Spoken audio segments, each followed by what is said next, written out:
तो आज तक हमने बहुत सारी एनिमेटेड मूवीज देखी है और बहुत सारे गेम्स भी खेली है। उन्हें देख के हमारे मन में एक क्वेश्चन आता है कि क्रिएटर्स उन्हें कैसे क्रिएट कर लेते हैं। तो इस वीडियो में हम 3D क्रिएशन से रिलेटेड कुछ टॉपिक्स को देखेंगे।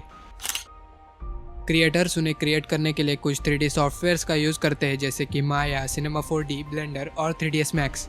किसी भी एनिमेटेड मूवी में या फिर 3D गेम में क्रिएटर सबसे ज्यादा फोकस करते हैं कैरेक्टर्स पे, एनिमेशंस पे और उसके 3D एनवायरनमेंट्स पे।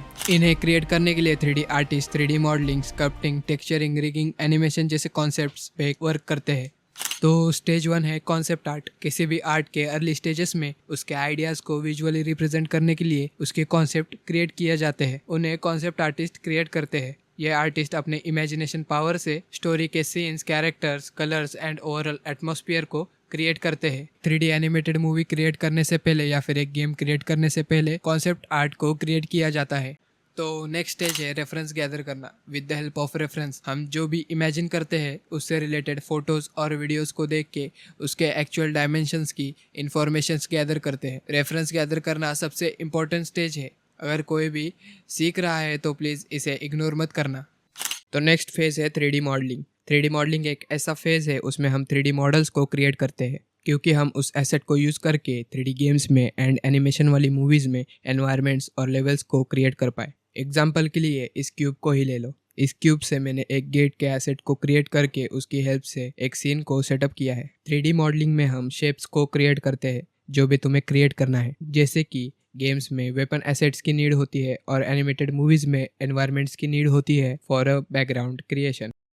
तो नेक्स्ट है 3D स्कल्पटिंग। 3D स्कल्पटिंग में हम ग्राफिक टैबलेट की हेल्प से एक ऑब्जेक्ट को क्रिएट करते हैं। एक लो पॉली मेश को हाई पॉली में कन्वर्ट करके उसमें एक्स्ट्रा डिटेल्स और रियलिज्म ऐड किया जाता है। इसकी हेल्प से artist character creation and 3D assets को डिटेल्स देना, जैसे कि क्रैक्स और डिस्प्लेसमेंट और भी बहुत सी चीजें करते हैं। तो नेक्स्ट है यूवी अनरैपिंग। यूवी अनरैपिंग में हम एसेट को 2D प्लेन सरफेस पे प्रोजेक्ट करते हैं, क्योंकि उस पे टेक्सचर्स अप्लाई कर पाए। अगर हम एफिशिएंट वे में अनरैपिंग करते हैं तभी हम 3D मॉडल्स को इजीली और हाई एफिशिएंट रेजोल्यूशन में टेक्सचर्स अप्लाई कर पाते हैं। उसके बाद आता है टेक्सचरिंग का फेज। टेक्सचरिंग में 3D क्रिएटेड मॉडल्स को उसके नीड के हिसाब से कलर्स अप्लाई करते हैं। हर एक मॉडल के यूनिक टेक्सचर्स पैटर्न होते हैं। एक टेक्सचरिंग आर्टिस्ट उसी पैटर्न्स को फॉलो करके एक टेक्सचर्स क्रिएट करता है। हर एक ऑब्जेक्ट के वैल्यूज, जैसे कि मेटलनेस, रफनेस और हाइट डिटेल्स को यूज करके एक टेक्सचरिंग आर्टिस्ट अपने टेक्सचर्स को क्रिएट करता है 3D मॉडल्स में अप्लाई करने के लिए। मार्केट में बहुत सारे सॉफ्टवेयर है टेक्सचर्स क्रिएट करने के लिए, जैसे कि ब्लेंडर, सब्सटेंस पेंटर, जिसमें हम 3D मॉडल को एफिशिएंट वे में टेक्सचर्स अप्लाई कर पाते हैं। तो नेक्स्ट कॉन्सेप्ट है रिगिंग का। अभी हमारे characters and environment asset ready है for animated movies and games को क्रिएट करने के लिए। दोनों ही टॉपिक में लीड रोल होता है किसी भी कैरेक्टर्स को एनिमेट करना। फिर आता है कॉन्सेप्ट ऑफ रिगिंग। हमारे कैरेक्टर्स और एनिमेशन के बीच में ये कॉन्सेप्ट रोल करता है।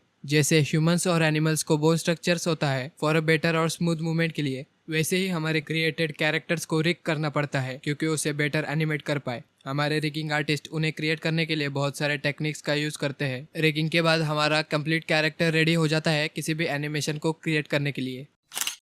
फिर आता है एनिमेशन वाला स्टेज। अभी हमारे पास कंप्लीट 3D कैरेक्टर रेडी है रिगिंग के साथ। एनिमेशन में कैरेक्टर की एक्चुअली उस हिसाब से क्या मूवमेंट होगी, ये एनिमेटर्स इमेजिन और रेफरेंस की हेल्प से कैरेक्टर पे अप्लाई करते हैं। एनिमेटर उस कैरेक्टर पे की फ्रेम्स के हेल्प से की पोजेस फिट करते हैं। स्मूथ एनिमेशन करने के लिए कुछ फंडामेंटल्स होते हैं, जैसे कि की पोजेस और की फ्रेम्स के बीच में इन बिटवीन फ्रेम्स को ऐड करना। अगर आप एनिमेटेड मूवीज और गेम्स बनाना चाहते हो तो इन स्टेप्स को फॉलो करना मत भूलना। इस वीडियो के लिए बस इतना ही। मिलते हैं नेक्स्ट वीडियो में।